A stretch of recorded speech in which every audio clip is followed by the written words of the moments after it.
In the spring of 2022, Kurt Morris from Razorcake magazine reached out to Keith and I about doing an interview.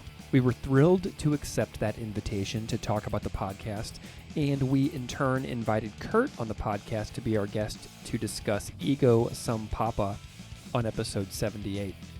Kurt and the folks at Razorcake were gracious enough to allow us to publish the audio of our full interview. A link to the Razorcake feature is in the show notes of this episode. Thanks so much to Kurt for the great chat, and I hope you enjoy hearing Keith and I get the tables turned on us for once in the interview hot seat. Thank you so much for listening.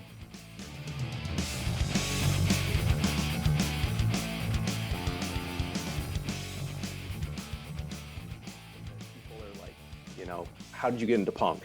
Is usually the first question. And having listened, to both of you, I've kind of gotten that.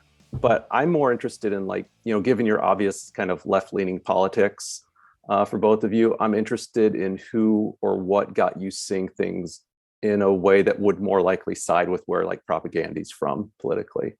Was there a book or a person, or was it actually propaganda that got you into these kind of more left-leaning political areas?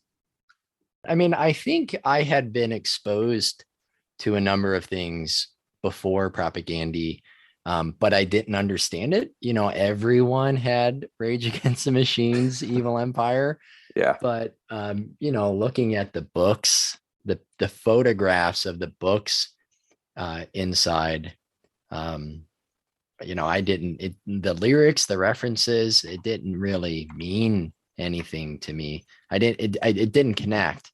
I just didn't have a frame of reference for it. So maybe exposure first with them, and then getting a compilation CD from my older brother that had Bad Religion and, more bands that were definitely political, but at the same time, that didn't really seep in. I didn't see them as political bands. I just saw it as a punk band. I don't think until I probably really started making personal connections is when bands like Propaganda were explicit to where you couldn't miss or to really enjoy it.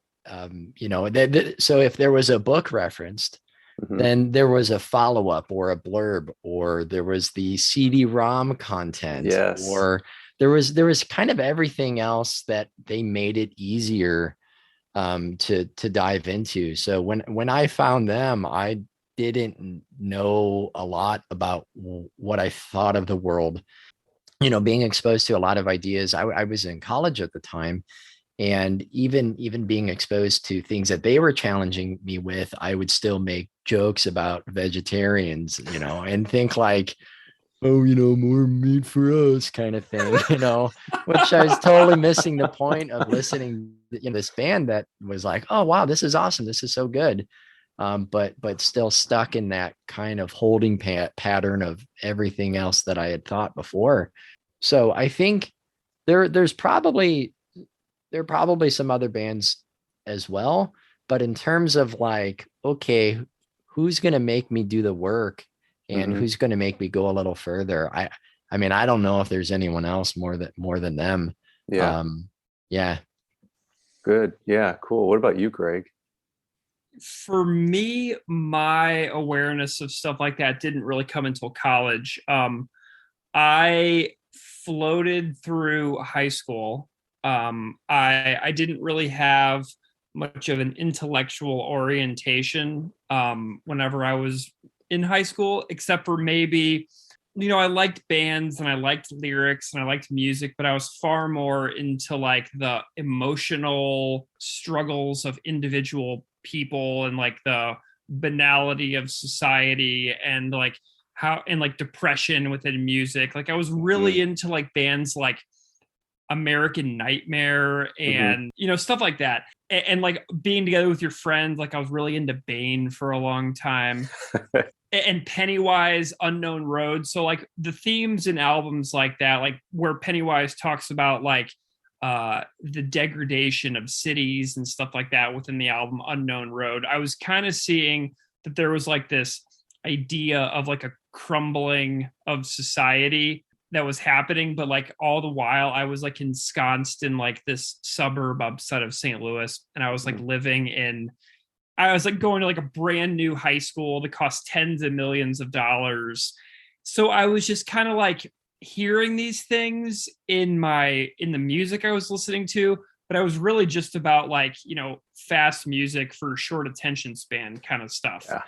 And being with my friends. I would always obsessively read the liner notes in high school, and discovering something like People's History by Howard Zinn was super important for so many people within this scene, and his work was highlighted by so many bands of that era. So I can't remember if it was like Anti-Flag or Propagandy, but like there was a whole bunch of bands that like were like touting that kind of history from other perspectives, storytelling from marginalized populations, from perspectives that you don't get in like mainstream American high schools in like 1998.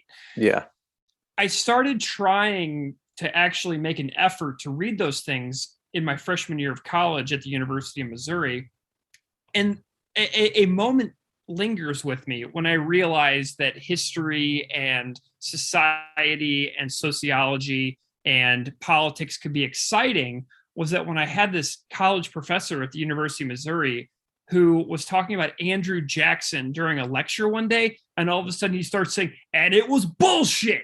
And he just starts screaming about how much he hates Andrew Jackson. I was like, holy smokes, this is the kind of stuff that teachers like don't do in high school. Yeah. So I have these vivid memories of having like a teacher with an actual opinion about something, stating that very forcefully in front of a room of 400 freshmen. And that kind of was like a turning point for me, where I was like, the world is interesting. I am sheltered. I want to learn more. And so I got things like People's History. And then I was also in a bunch of like world religions courses. So I started studying like Buddhist philosophy and Hindu philosophy and stuff like that. And so the world just kind of started to open up for me. And whenever I was getting ready to graduate college, all of my classmates were like applying for jobs like on the I-70 corridor, which is like Kansas City, and between Kansas City and St. Louis in Missouri. And I went to an international teaching job fair, and I got a job in Mexico. So I was like kind of like a slow learner, really, where those things didn't really click for me for a long time, but I got really into like the whole idea, like, whoa, maybe I might be drafted for a war to fight for something that I don't believe in and stuff like that. So that kind of drug me in as well. But I don't really have much of a memory of being like trying to learn and trying to actually broaden my intellectual horizons until college. Like before that, it was just kind of like teenage intellectual dead space. Yeah. No, I mean, right. Zen, same thing. I mean, that should have been an obvious one for me. I read it my freshman year of college, and that was kind of like a what? Yeah. Kind of a, definitely a wake up. That first chapter on the Arawaks, like I still remember reading it like it was yesterday. I was like, wow, this story of the Arawaks, chapter 1 in People's History is like unbelievable. And that really captured my attention. And then, I got a Chomsky book. I got Hegemony or Survival from the University of Missouri bookstore. And so I have no idea what any of that said, but I did read a lot of it. But I had no idea what was happening, but like the vocabulary was sinking in. So I was like broadening my vocabulary more from reading stuff like that, instead of like actually understanding the coherent arguments throughout. So like, there was incremental baby steps for a long time. Yeah. Yeah, you can write definitions to Bad Religion lyrics, but not necessarily but explain them in your own words. But yeah, I think even with reading that, when I was in college, it was still kind of like, well, I guess watching The Daily Show is being politically informed. Yeah. What I don't know, is pretty limited. And I guess kind of through a combination of different experiences, and now just teaching itself for quite a period of time, and news and challenges and like the struggles that we see in the US evolving kind of making you realize you can't be either uninformed or indifferent or not pay attention. Mhm. So part of it was just like not necessarily even, so there's definitely first moments, but just like getting older and picking up more and realizing like, wait a second, there's just a lot that I don't like that's going on in the world. But it definitely being for me more gradual rather than like big pivotal shifts. Yeah, a little bit over time, it seems like. But, it's interesting you mentioned that, being a teacher, and you're both teachers. And I was trying to think about like, are there like people from another profession that could better run this podcast? And I was like, no, it's like teaching is like having teachers do this podcast is like the perfect occupation, I think. And I've learned a lot from it. And I see that as one of the strengths of propaganda. They give so much potential teaching material. So how do you two see using this podcast as like a platform to educate? I mean, for me, I was thinking about this the other day. Somebody on Twitter said that I have an unhealthy obsession with the band. And I was reflecting. I was like, is that true? And I don't see it that way. I see it as doing something like this gives me the opportunity to learn forever. Like I have another podcast as well, but between that podcast and this podcast, like I am constantly reading something, finding out a new, view of the world, a new historical anecdote, a new article, a new viewpoint, a new story from a single person that is highlighted within a song or something like that. Like I sang Today's Empires, Tomorrow's Ashes for 20 years before I, Googled anime and Fred Hampton. Like I had heard of these people like in history, but I actually like really dug into stuff like that. So like this show, I don't know if I necessarily see it as a way of like trying to educate other people, because like we get stuff wrong. And because we're just like, a couple of people who are like learning ourselves. So I don't see it as like a kind of like, I'm trying to teach other people something. Like I'm learning something and I'm really excited to talk about it with my friend Keith. I agree, Greg. Like maybe that's how I would have seen it in the beginning. But I think my perspective has shifted more. So it's kind of like, what can I uncover about a topic addressed in a song, a specific reference, themes over the band's discography? Like what pieces do I pick up on from, like when I say research, like that word is doing a lot of work, right? Like I read and I've watched documentaries, but we're not talking like this is an academic research that I've done. Like I've read a lot and I've tried to look at a whole variety of perspectives and I've learned, and it's more of just like telling what I've learned and bouncing that off of what Greg has learned to see if that mashes into something else. Because as we say a lot, we hope that like whatever the podcast episode is, that is like the start of a conversation, because people will provide feedback. They'll give us if it's about a lyric, they give us other interpretations. They tell us things in the band's history that we might have overlooked, or other specific details from historical events or social issues that we may not have addressed.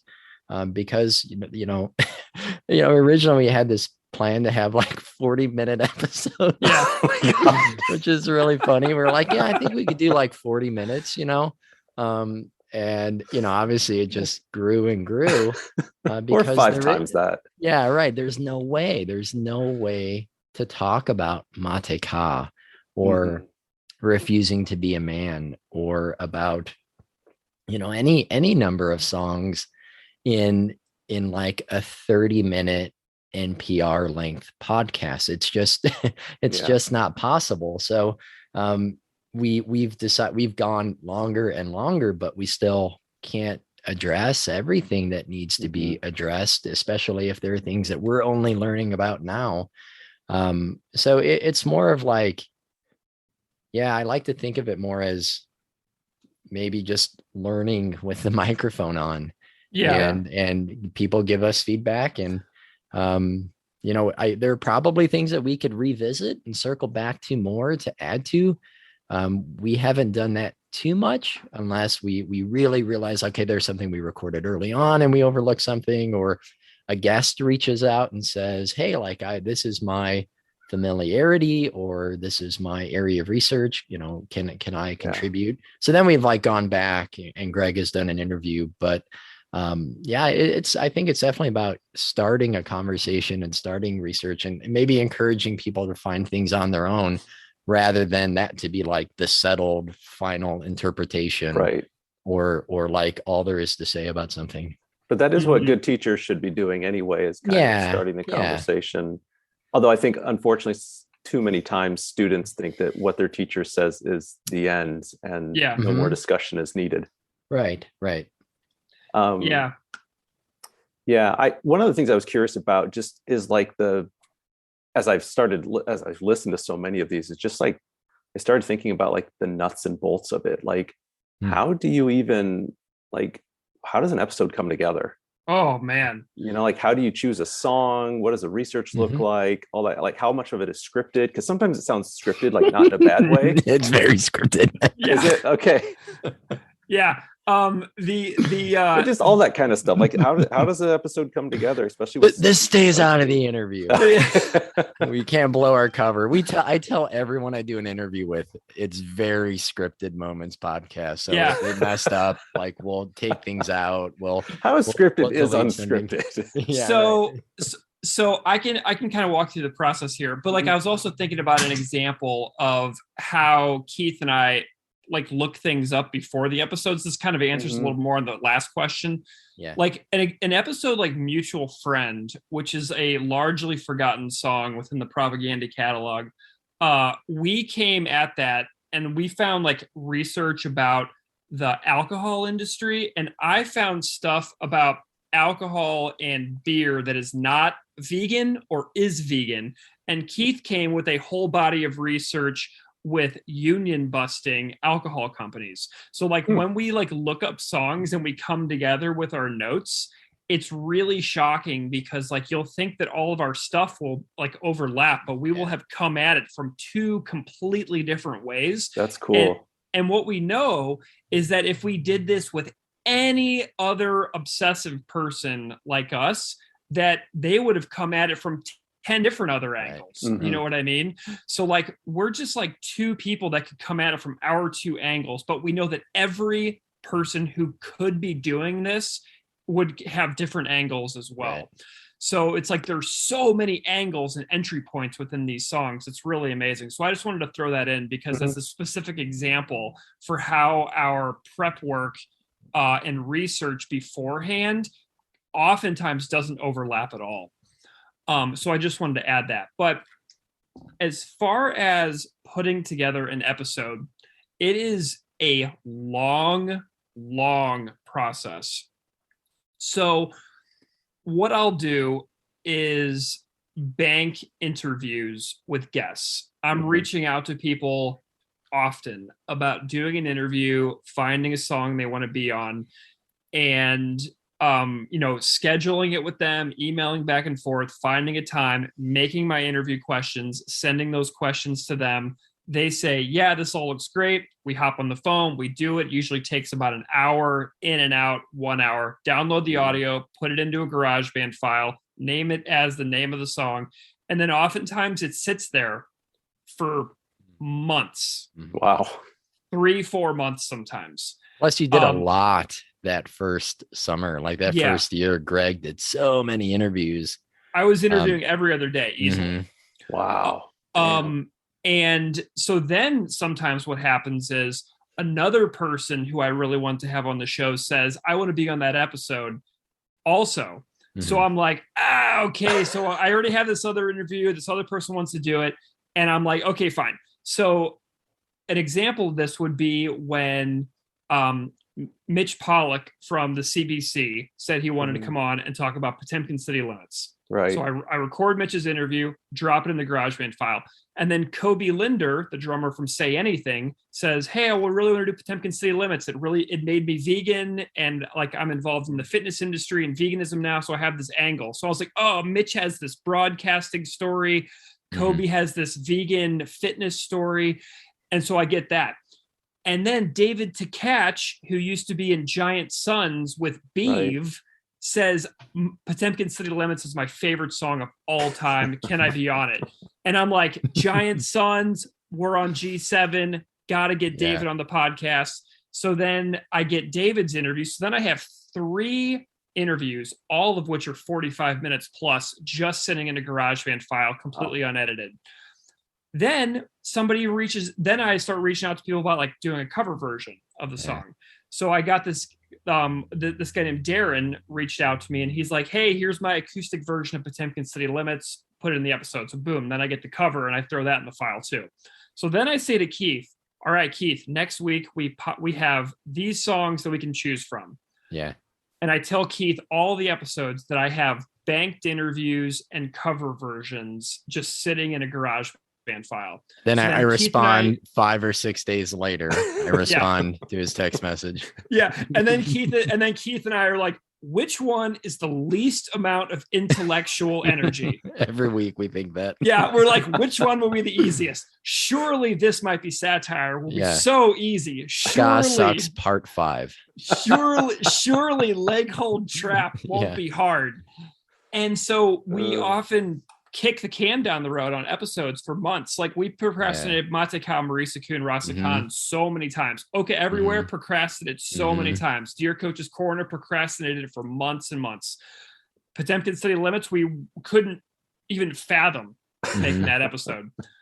Refusing to be a man. Refusing to be a man. Oh my God. We had that interview for over a year. Yeah. Yeah. Scott Rudinsky from Pulley, he was one of my Dear Coach's Corner guests. That was great. I had that interview in my file for 11 months. Wow. Yeah. I recorded that interview with Scott on Skype. I don't even have Skype anymore. Like, I don't even have it. So then Keith and we start making notes, and usually it is a panic to make notes. It's so hard because I basically write a huge introduction. I give us each some bullet points to talk about in the introduction. Then I set up Keith to lead in the interview. So I bold his parts in a shared Google Doc. And then we go through it, and then we like leave gaps in the recording so that I can see the gaps in the master audio file to where I'm going to drag the interviews. And then we have essentially notes of things that we want to say during the interview. And sometimes notes for one episode are 15 pages. Yeah. And it's kind of like, but then like, I know that the more I dig, the more I'm going to find. And it's so frustrating because I know that the more notes I make, the longer the episode is going to get. And then you wind up with 3 interviews, 1 cover, and a 2.5 hour conversation. And then you have a 5-hour Potemkin City Limits episode. I mean, it's absolutely mind-boggling. But the process for making an episode like Okay Everywhere, Dear Coach's Corner, Mateka, Refusing to be a Man, Potemkin City Limits, we're talking about sometimes like up to 8-9 months just to make a single episode. Wow. Yeah. And I think we were self-conscious of that at first, about having something and being like, oh man, we've had this interview for so long. Yeah. But then once we were like, wait, people actually listen to this and like it.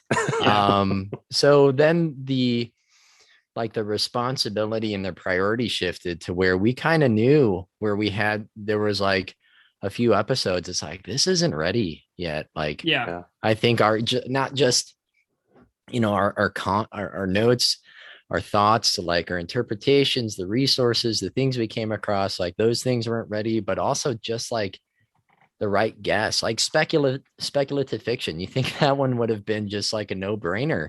and we couldn't get anybody to say that they wanted to record for speculative fiction. And Wow. it took a while. Like people didn't turn it down, but like so many people said other songs.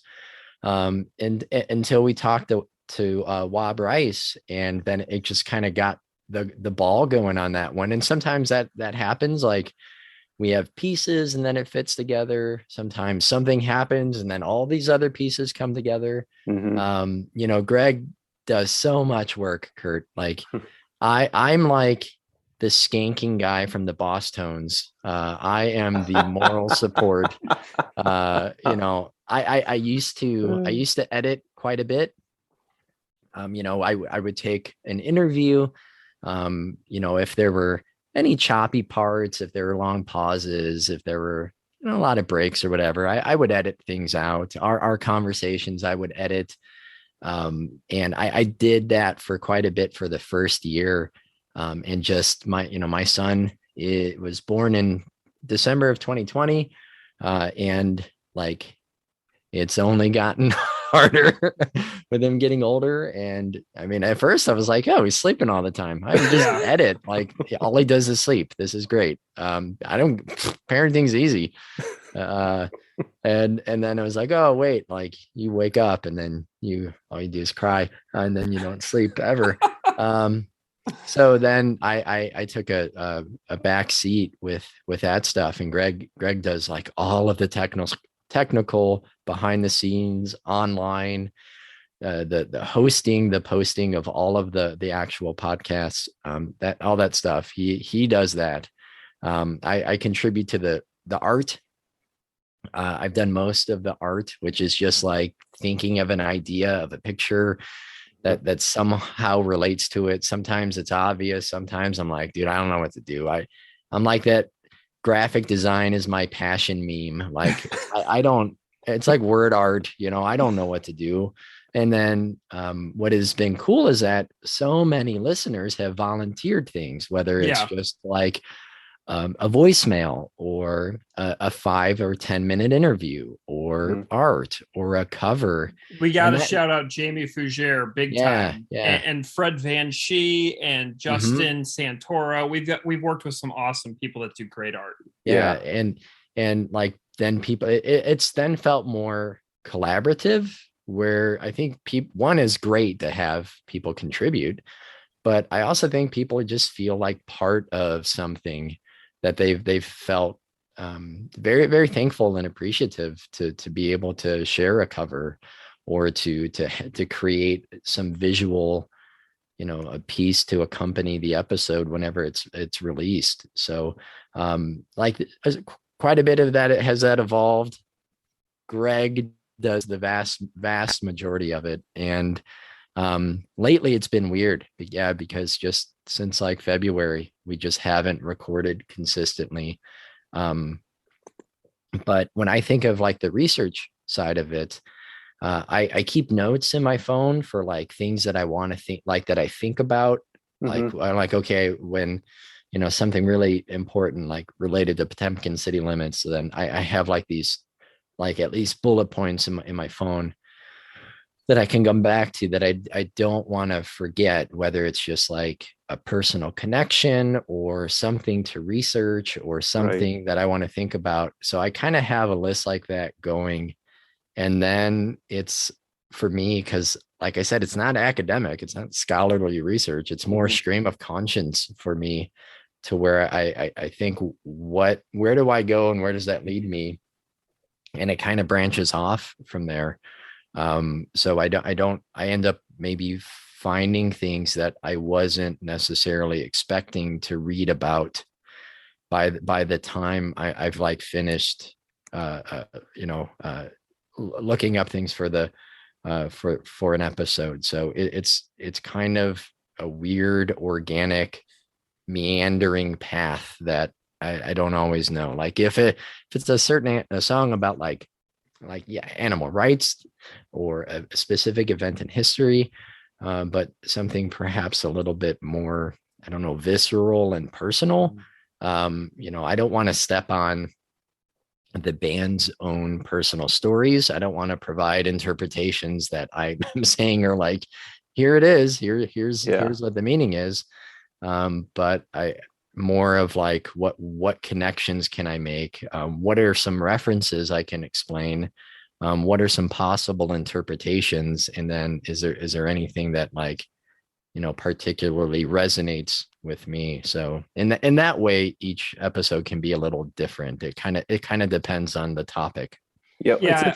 Oh, go ahead, Greg. And so the title of the podcast is wound up being sort of hilariously wrong, because there's so much information that we find for every episode that if we just like winged it, I'm not smart enough, man. No way, man. I couldn't do it. It's crazy. So yeah, we have like insane amounts of notes. And whenever we finish the podcast someday, like whenever all the songs are done, maybe I'll go through the document and I'll like clean it up a little bit and like pull all the links and do like a master source library or something like that.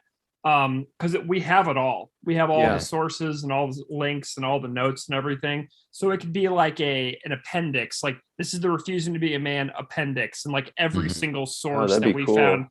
I think that something like that could be really useful, but like the title wound up being just hilariously wrong. I mean, we really should have done like Pod Empkin City Limits or More Talk, Less Rock. Right. Yeah. I'm like, shit, that one was so obvious. What were we thinking? I know. And then the Winnipeg Free Press named that, they wrote an article about the podcast, and they called it More Talk, Less Rock. And I was like, damn it, we're so stupid. I remember texting each other like we should have chosen that, shouldn't we? I know. So like the title of the show just wound up being hilariously bad. Which I think is just hilarious. It's endearing. Yes, I think it's endearing. Fine. Yeah, and well, I do like it because one, it's probably an overlooked song. It is very much from the band. I don't think most people, if they grew up with Propaganda in the 90s, it's not a song they would have thought of. Like more talk, less rock would make sense. They'd be like, oh, okay, I remember that. But so it got funny. But I'll say too, like, Greg's been doing this for a long time, and like I'm a teacher, so I talk for a living, and it's very different. I feel very self-conscious every time we record, knowing that people are listening and knowing that people who care deeply about this band are listening. So I don't have like, this feels like natural me. Like I feel pretty natural in the moment, and this isn't all how I always feel. So to be able to there are times where I try to build off of something that Greg says, improvising. It's conversation, right? Yeah. But and it goes well, and I feel really good about it. And there are other times I'm like, dude, I don't know what I was saying. Yeah. So I'm just not a natural podcaster. I think I would disagree with that, but well, that does alleviate some of the self-conscious feelings I have, because you two play off each other very well, I feel like. Well, that really means a lot, Kurt. Thank you. Yeah. Because just know together. Yeah. Just knowing it's recording, it just like something in my brain just shifts, and it's harder for me. So I think I just would not be able to do what, say, David Anthony does. Oh, he's so good. Like I couldn't do it. And there are times in interviews where I felt really, really good, and I'm like, oh man, this is going so well. I felt comfortable, and I felt it going really well. There are other times where I felt very nervous, and I wasn't able to build on things. So I think having that either list of questions or ideas or things to fall back on, and then trying to make it sound like it's just a conversation. I need that, otherwise like it's unscripted. You're right, exactly. Like I need that, or else I don't think my delivery and what I would contribute to the show would be very, very meaningful. Yeah. Well, one of the things I actually, and Keith, you kind of hit on this a little bit, a few minutes ago, like one of the things I really find endearing about the podcast is that it's not just like straight up like here's our research. Like there is a personal nature to things that you share, and sometimes it's like, and I can't remember what song went with what I'm going to say, but like relationships with your parents or dealing with mental health issues, like you've been very honest about struggles and difficulties and then relating them back to the lyrical content of Propaganda. So was that a conscious, like walk me through what that was like, you know, to realize you were going to share personal things in a podcast that's about a band, you know, that you're not in?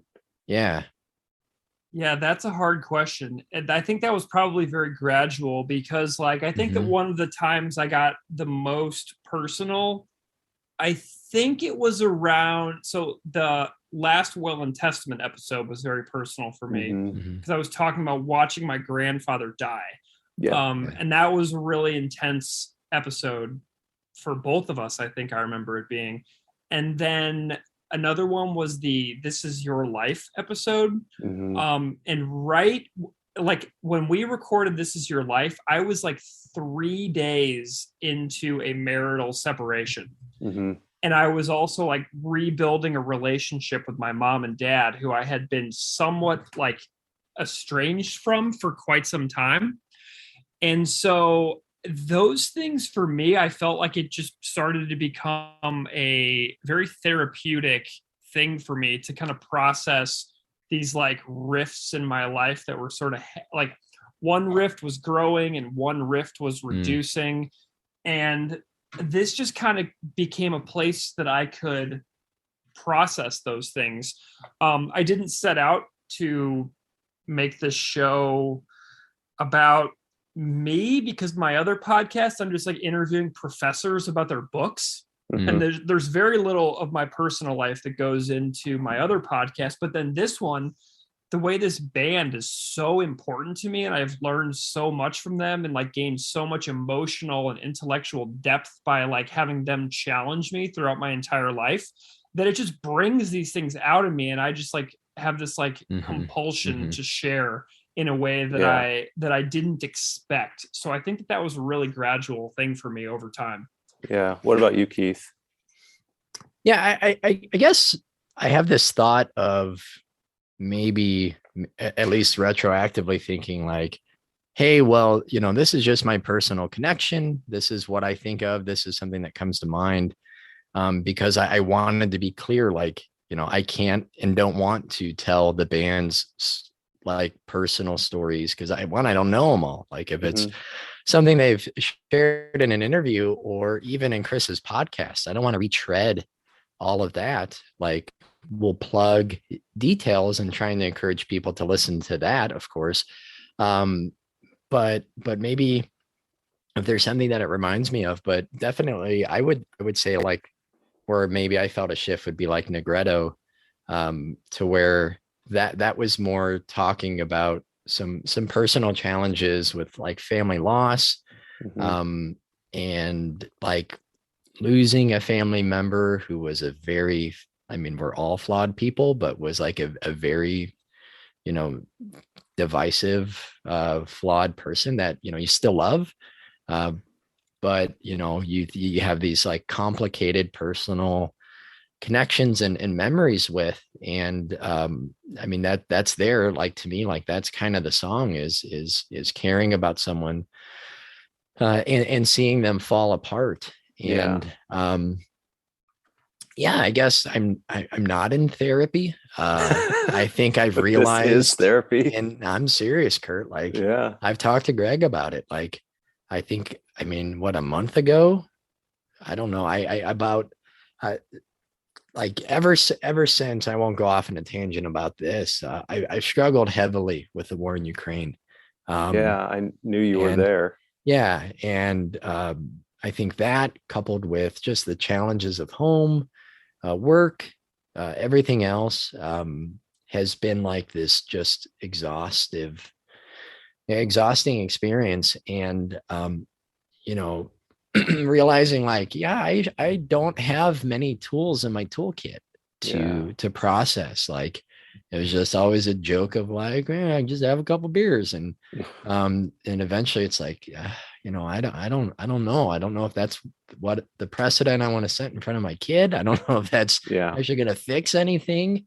So realizing that I probably should find other ways. And if this is a first step in realizing that there are things that I probably haven't talked about personally. There are definitely things I shared on the podcast that I haven't really shared with other people.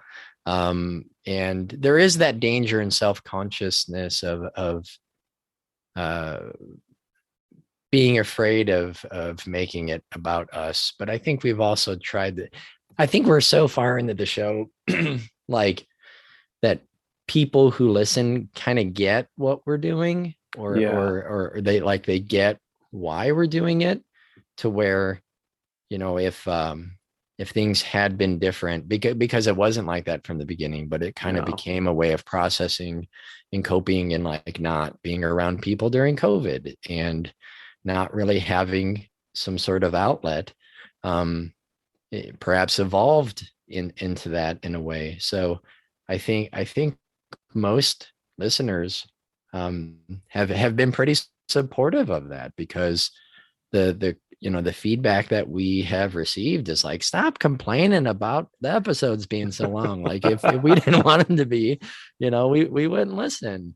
I think you've also built up, I think, as it sounds to me, like as you've gone over more and more episodes, like you build up some like credibility with the listener, and they're willing to, like go there with you in that personal story, because they already have a connection, having listened to 30, 40, 50 episodes with you. They're like, okay, I like these guys. I'll go with them on this when they go off onto this, cool. I don't even want to say tangent, like side story about their personal life. Yeah. And, if I look at like the statistics of like the listens and stuff like that, like I look at this kind of stuff a lot, and, the 4-hour episodes, like Dear Coach's Corner was like our second most popular episode ever, and it's like 3 hours and 45 minutes. Yeah, it's a great one. And I learned a lot about Don Cherry. I thought I knew stuff about Don Cherry, but I learned even more about Don Cherry. Sheldon Burney blew my mind in that interview. That was so fun. So, it's one of those things where I was really like nervous about it, but I was like, I was like obsessed with like being like, I want to give everything to this episode that I possibly can. Right.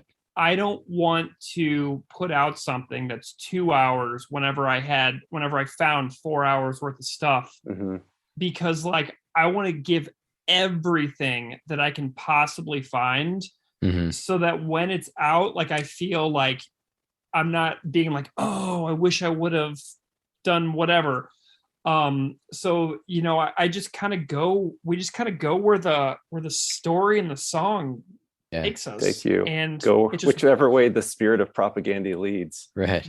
Exactly. And like some episodes, like we've done a part 2 on, like Tertiary Non-Dater. We did a part 2. So good. Natural disasters. I love our part 2 on natural disasters, with Andrew. That was so great. So, there's sometimes there's more to explore, and when the right opportunity pops up, I'm like pretty on that, I think, and I'm really open to learning more. So I really want to do a part 2 of Bringer of Greater Things. I think that's a super important one that we haven't nailed yet, but I'm pretty pleased with like the fact that I allowed the format to just get absurdly ridiculous. Yeah. And it seems like guests are okay, or it seems like listeners are okay with that too. Yeah. So I know that we always say that the timestamps are there. So if people just want to hear an interview, if they just, for whatever reason, want to hear us thank you talk. So much for doing the timestamps. There's other like really long podcasts and they don't do timestamps. And I'm just like, I'm not listening to this.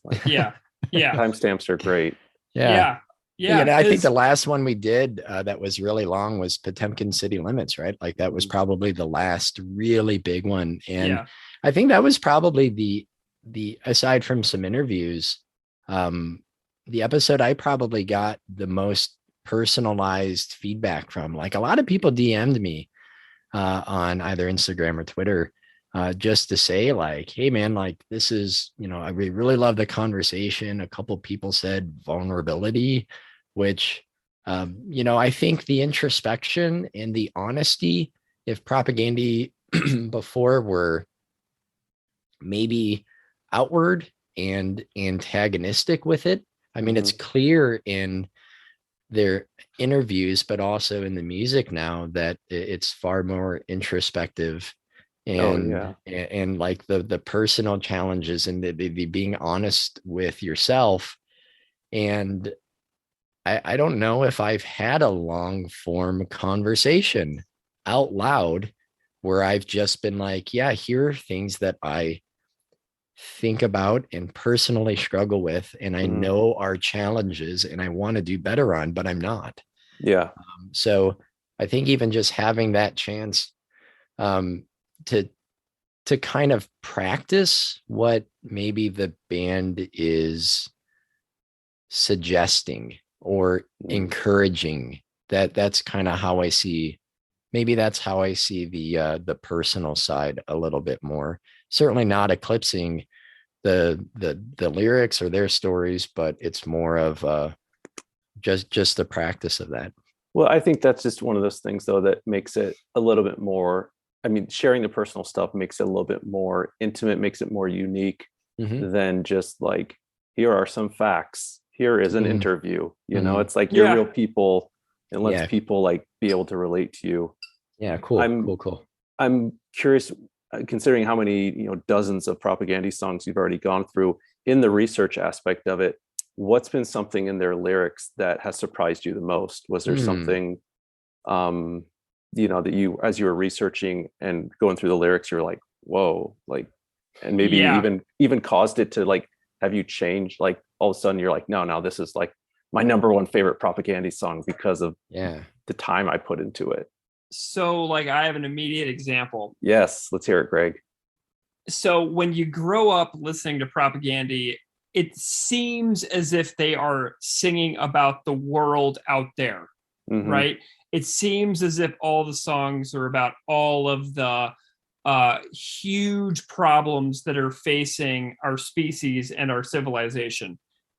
And obviously those things are there. But there is a much, much more profound undercurrent in the songs of ending the songs on a tiny sliver of hope in the vein of you got to keep on trucking anyway. Yes. Okay. So there tends to be this like ending on like this tiny kernel of hope. And there is also far more of a light being shown back on the band themselves that takes a long time to really be like, oh my gosh, they're really kind of singing about themselves a lot as well. So like on the surface, I think that like I always thought like, oh, propaganda is talking about like these like, police brutality and genocide and like veganism and all of that is there, but like there's the light is being shown directly on themselves, right, in a way that it took me a long time to really pick up on. So that is something that I have really taken away from it, is constantly, it's like learning about the world out there, but then at the end of the day, you go back and you look in your own mirror and you process what you've learned during that day with yourself in that mirror. And that's what the songs, that's what they do to me now. Yeah. But that's not what they did to me for a long time. I was always like, oh yeah, it's about East Timor and here's what I can learn about East Timor. It's not what can I learn about myself after learning about East Timor. I like that. That's a good way of putting it. So that's what the band does for me now, as far as what they used to do for me. And it took me a long time to figure that out. Yeah. What about you, Keith? Is there something in the lyrics that has surprised you? Well, I would definitely say, I don't mean to piggyback on that or steal that answer, but I equated the personal aspect of the lyrics into the later part of the band's career. And then going back to albums I didn't listen to as much or hadn't listened to in a while, finding that earlier and realizing, wait a second, this is all throughout their discography. that there are these personal personal struggles on display, and I didn't make the connection, or I didn't notice, or if I didn't think it was interesting, being, I don't know, 20. So maybe it was just where I was in life. So I don't know, but I didn't pick up on that part. But yeah, I agree. It's like, I think that's why we have our, like, the big takeaway. We, like previously said, like the teachable moments, like, what are we going to do with this? Because it's not enough just to have information. Like if I think of a good lesson with my students, it's not learning and memorizing and giving it back, but it's hopefully forming some informed action. Like what can you specifically do with this? So if it's Oka, how can I take steps further to decolonize my classroom? If it is refusing to be a man, what like normalized things that I say perpetuate ideas of heteronormativity or gender stereotypes? Like, what is it that I might accidentally be doing? What is it that I could see with my students that I can try to encourage, promote, and celebrate, and not just, and that's been a little bit hard. Well, I guess, like, we go so hard in the paint, researching and like really going in depth. And when we were recording a lot, we would kind of move on. But so there hasn't been too much. They're circling back a ton where we think of things that we've already made connections to, or we make connections between songs. But I guess maybe it just kind of is adding to this, I don't know, this whole like collective awareness of how little it just feels like, wow, as much as I like, even if it feels like a lot of work, it's still not enough to learn. Like there's still so much more to learn. And more importantly, there's more to do. How do you mean? I think more to do in terms of like, what am I going to do now that I have this information? Like, what in what ways will I be active in my community? That's something that I asked Chris Hanna. I said, I feel like I've struggled with just the personal, like, mental health aspect of teaching a really challenging topic, history, at a time when history is very politicized in a way that is not representative of what history teachers do. Current events, right? Like following current events and teaching them in this very, I don't know, fucked up. Yeah. Yes. I almost think just like nerves extending out of people's bodies to where everything is so, like, there's just like electric shocks with everything. And it's just not easy. And how do you not, like, get worn down by that? And he said, realizing that he's not on the business end of it, that it's not him who is experiencing those things, that it's other communities or other countries, or it's other people. And how can he leverage his privileges, his money, whatever it is that he can do to support those people who know way more and have been doing way more regarding those, social issues, for a long time. And I think in the last couple months, honestly, man, since like the Potemkin episode, I've had this like sort of this whole I've really struggled with like, what have I done the last few years? I've spent like What has so anyone much. done the last few years? Yeah, like, well, I don't mean even COVID. I mean like the last 10 years. Like Oh, I spent a ridiculous amount of money on beer. I've gone to a lot of shows. I've bought vinyl. I've collected things that didn't need collecting. And now I have all these things that I don't have time for. And, I want to spend time with my wife and my son. And I see all these problems around me. And like I have like this shit that doesn't mean anything to me now, or I can't do anything with. And I just keep thinking about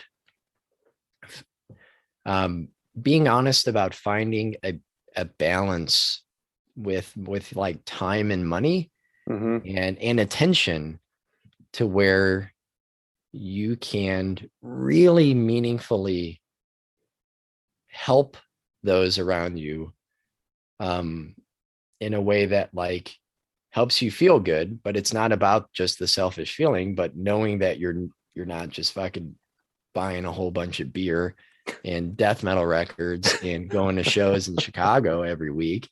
But you're actually like aware of the world. Like if you're more aware of the world, it's kind of harder to not do anything. And then if you are not doing anything, what does that say about you? Like, what are you giving up about yourself? So that whole Potemkin conversation about cognitive dissonance, it kind of fucked me up. Like it really did. Like I've really, Greg, same for you. Oh yeah, I've really struggled with that, honestly. And then, yeah, really. So, and again, that doesn't mean that all of a sudden now I'm like, yep, I'm doing everything I need to do. But I've been trying to, I don't know, man. It's finding a way to engage with the world that is helpful and productive and realistic and not performative. And I don't know how to do it yet, but I think I have a little bit of a better understanding of what not to do. Yeah. But I don't know exactly how to get there just yet. I think it also goes back to something that I just want to say you two have convinced me to subscribe to Chris Hanna's Patreon. Oh, cool. Yeah. He's the best. He's the king. It is. But it reminds me of something. I think, Keith, what you're saying reminds me of something that he said, which is that basically like we're just doing palliative care for the world. Yeah. Like the world's kind of screwed and we just need to do what we can to make everyone and the earth itself and people like comfortable as we just go like careening to our fiery dooms. I mean, he didn't put it like that quite, but he did use the phrase palliative care. And I think like, oh, dang, like that. Yeah, that is kind of, so like, we just do the best we can to help people, I think is what I've kind of gathered from that. And it is interesting how like it does always have to almost end up back at the personal level as much as they're political with things. It comes back to it.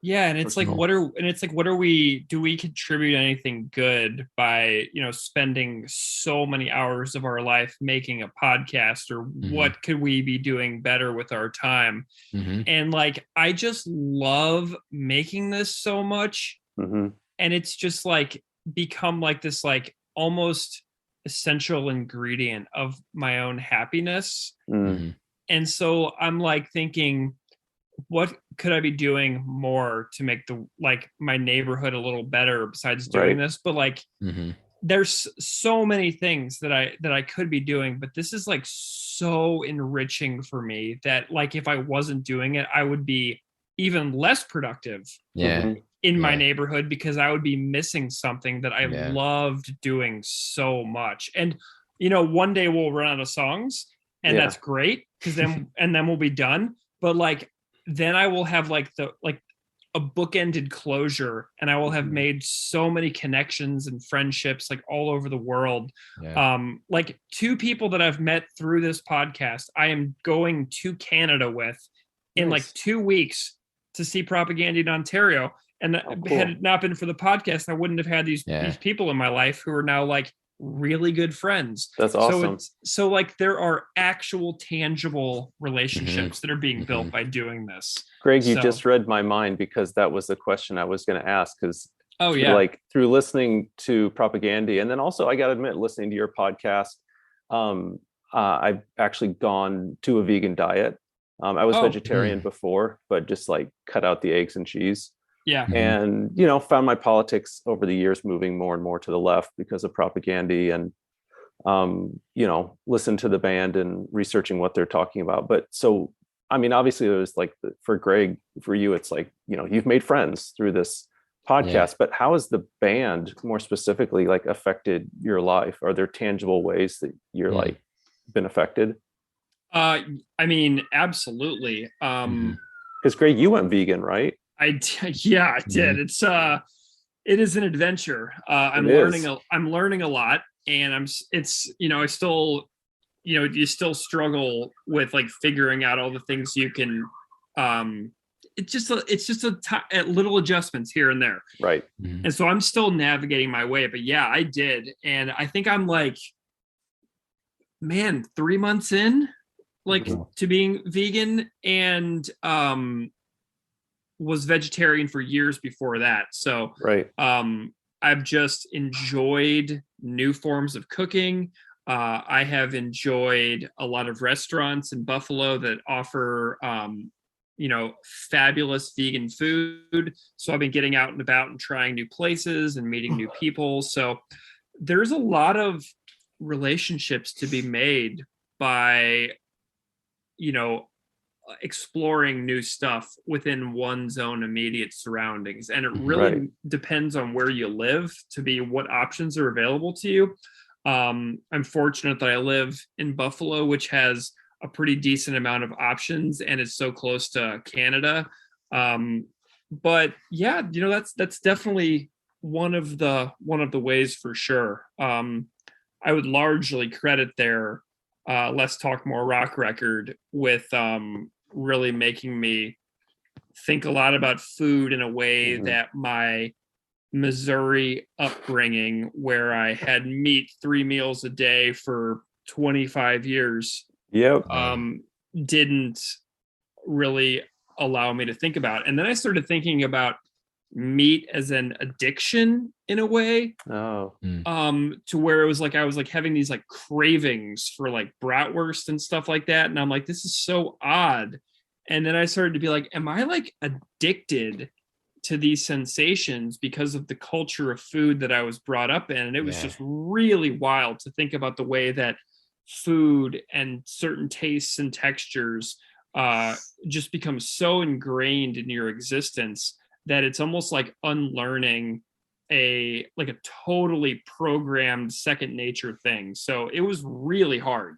And you're tracing that back to Propaganda. Like Propaganda was like the impetus kind of for you to like rethink your views on meat, and also then to go vegan.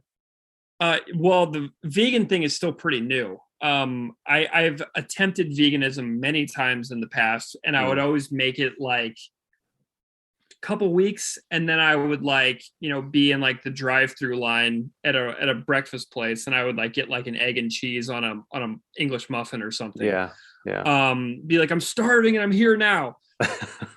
And so you tend to learn a little bit about your selfish impulses to be satiated in the now, instead of like pursuing an option that's slightly less convenient in the moment. And learning to realize when you're about to have those impulsive, shifts in behavior is a skill that it takes time to figure out. Austin Lund from Panopticon talked about that. Kurt, I don't know if you're a fan of that band Panopticon. I've heard of them. Yeah, black metal that combines bluegrass and stuff. But he his son was in the hospital, and he was just going through this really hard time, and he'd been vegan for years, and he like broke down, and he got like a gas station pre-packaged cheeseburger, and he's eating it in the car while Propaganda's Lowest Order is playing, and he's like, what am I doing? But also just coping in the moment. And I guess so now he said he always thinks of that whenever he hears that song. But yeah, I guess I think it's being like the jokey, smart alecky comeback for everything in college, and thinking that that I always have something to say, and not always listening. And I think hearing the band talk about that, especially later, seeing their presence and activism. Like I'm not an activist. I don't label. I would not say that, because I feel like that would just demean the word. But paying attention to what they talked about, and then what I realized was important to me, did shift my my time and how I spent my time at IU. Like I started volunteering a ton. I volunteered at like Big Brothers Big Sisters. I was at like one of the crisis shelters. I volunteered there every single weekend my senior year. I've taught ESL. I volunteered ESL classes with immigrants in Northwest Indiana. For about 5 years, I taught free ESL classes with my wife. So I think things like that, even if it wasn't directly like it's because of propaganda, but knowing like, oh, like they work with, all of these different organizations. And then at IU, realizing that I could go to, what the hell was the name of that bookstore? Just south of 3rd. They had a program where you could go and pack up books and send them to prisoners. I think it might have moved a couple different places, but they had a Pages to Prisoners program. Yeah. And, I used to go, and like we'd spend a Saturday once a month writing letters and responding, and just sending books to inmates. And like, I don't know if I would have done those sort of things had I not been completely obsessed with that band already by 2005, 2006. I mean, especially by the time Potemkin City Limits came out, like that record was all like, you heard me in my car, in my Camaro with the T-tops off sometime driving around Bloomington. Like that is such an Indiana thing. Yeah. Oh yeah. Yeah. Like it's like hilarious, the paradox, the contradiction there, like thinking I'm just driving down Jordan with just all the way cranked up with speculative fiction blasting. So I think just like what I paid attention to, and trying to remove myself and think about others' experiences, and be aware of my own opportunities and privilege, and to use my time better and more. If you caught the interview Greg did with Dr. Christopher Jensen on the zoocosis. Yes. Oh my God, that interview was so good. Like talking about being a parent and struggling with paying attention to the world and being active and involved. Like now that I need to go back and listen to it again. But I just feel like there are those things that I probably wouldn't have paid attention to if like this band wasn't so important to me. Yeah. I've kept you guys way too long. Last question. What's the feedback been like from the band? I mean, they've been on, everybody's been on, even some of the former members, but yeah. And I've heard Chris mention you to a couple times on his podcast, but what's the feedback been like from them? Greg, you actually met them all. Yeah. So son of a gun. So hilariously, I met the band in 2009 for the first time when I interviewed Chris for the student newspaper at the University of Saskatchewan. That was really cool. the interview is still published at thesheaf.com, the University of Saskatchewan's newspaper. Yeah. I was meaning more like, since you started the podcast, what's your feedback been like? So I think that Chris listened right away to the Bangers Embrace episode that we did. That was like our first like official song that we did. And Chris like posted a little thing about it on his Patreon where he's like, oh, this is very interesting. And I think he was very skeptical and very dubious, of course. Rightfully so. And he's like, oh, and then I heard them talking about how far of a plane ride it would take and them like adding up like Google Maps and things like that. He's like, oh, these guys are like actual like total dweebs and nerds. Yeah. And he's like, okay, carry on. So, and then Todd has been extraordinarily gracious with me answering questions. In Instagram regularly. He's been so kind. I found some vinyl related to I Spy and Propagandy, and I was chatting about it with Todd, and I actually had multiple copies of this one particular record.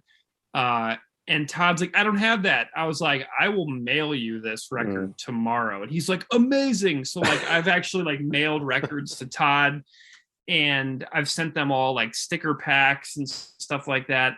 And and then Sue Lynn has been absolutely super cool, engaged from day one. Sue Lynn has been on the podcast several times at this point and is willing to come back pretty much anytime. Yeah. Sue Lynn and I got to hang out a bunch in Winnipeg, and it was just awesome because it's just like hanging out with buds, you know, somebody you get to know over time, and then it just becomes like an actual friendship. So that's been amazing. And then getting to Jord for those the government issue and the global genocide covers episode was fabulous. Hanging out with Jord was so cool. And then I got to meet them all in Winnipeg at the shows, and I got to watch a sound check. So I got to watch them play Duplicate Keys 3 times in a row. Wow. And Adventures in Keith Zoocosis. is shaking his head.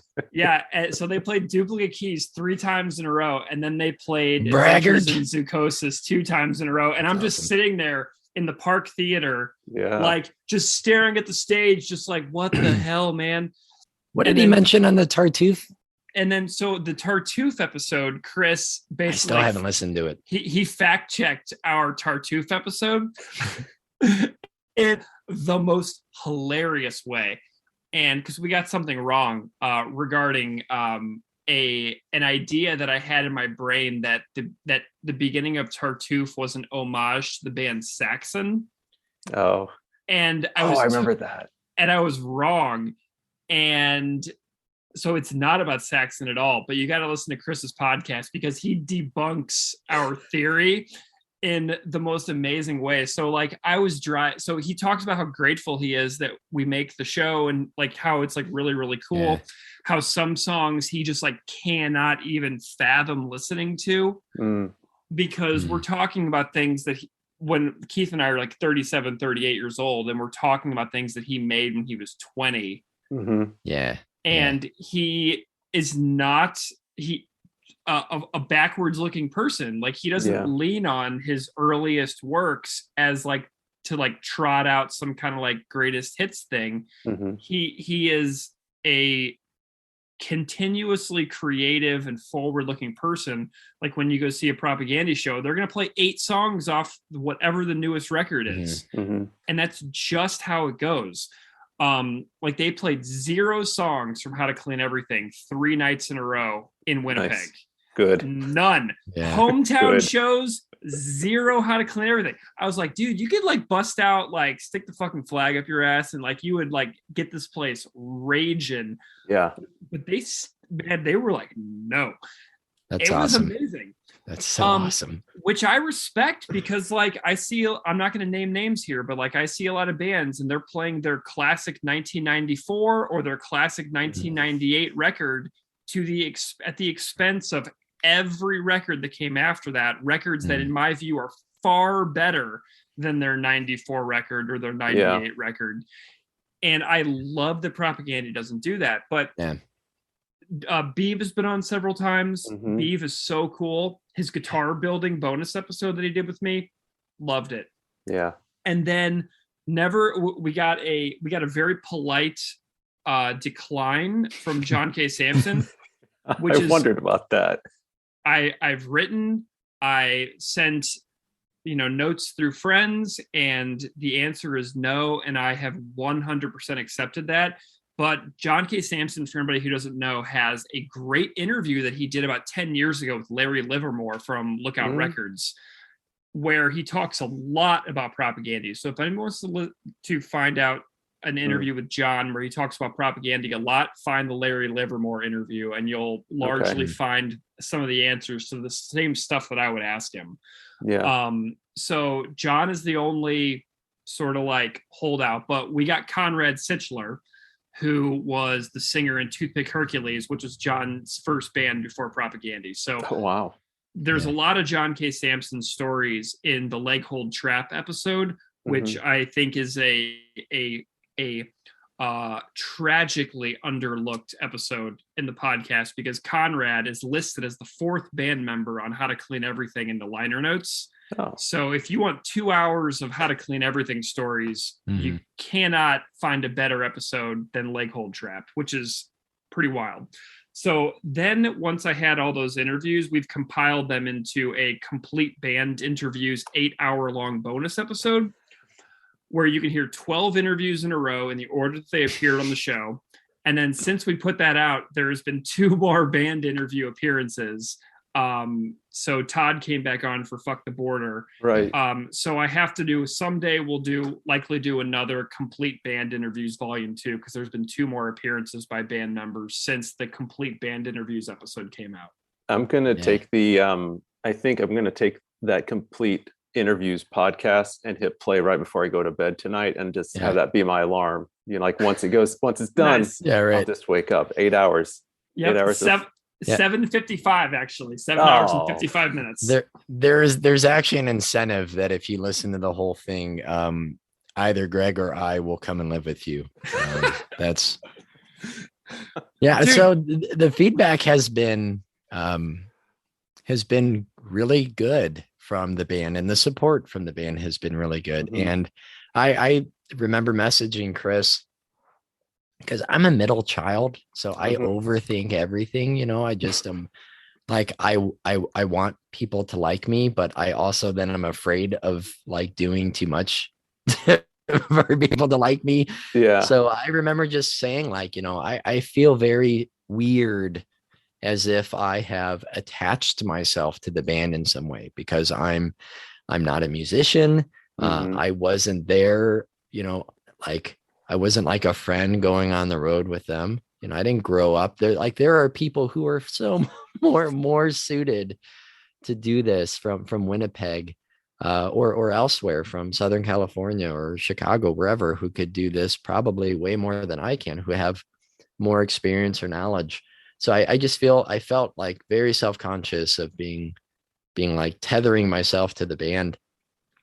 But everyone has been just, super, super supportive, and their comments and contributions, whether it's been answering a message from Greg for like a quick clarification for an episode, or if it's been doing an interview, and doing those things.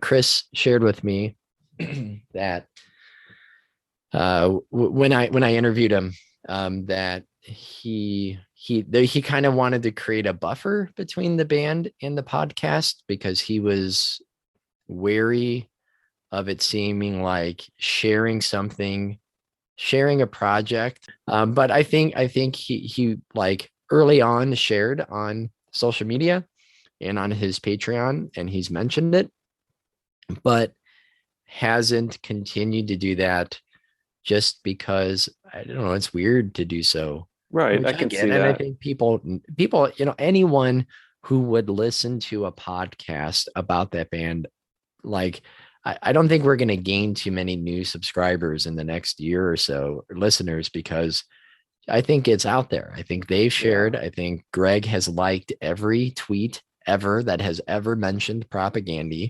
positive or negative. just to have that presence and engage and interact with people. So I think Chris has probably listened to more episodes than he would admit, because he told us, like, it's just, I told Todd about it and he's like, oh, this is really cool. How awesome. But I can't listen to it because it's just weird. It's hearing people talk about you, which I totally get. But I also do think he's listened to a number of interviews, especially when it's people they know, whether it's, like friends, or if it's bands, like their personal connections, and having Parker Malloy come to Chicago and being on the guest list, and seeing them interact on Twitter even before we started the podcast, or like I think it's a really cool spread of John Darnielle from the Mountain Goats. Like, there's no way Chris Hanna didn't listen to that. There's no way. So that one was amazing. Yeah. So yeah, I think they've been very, very supportive, and they've been very positive in their feedback and support of the show, which is, I mean, what else could you ask for? Like, I mean, you can't ask for anything else. The fact that we put them under a microscope for 2 or 3 hours, and they're totally cool with it, and they help out. It's the coolest thing. So that's awesome. I think that's a really nice, sweet, positive note to end on too. Yeah. So yeah, I know I said it was like 45 minutes or so, give or take, and we don't care. Okay. Yeah. We don't care. So yeah, this is nothing. Yeah, that is true. Good point. Come on, this is nothing.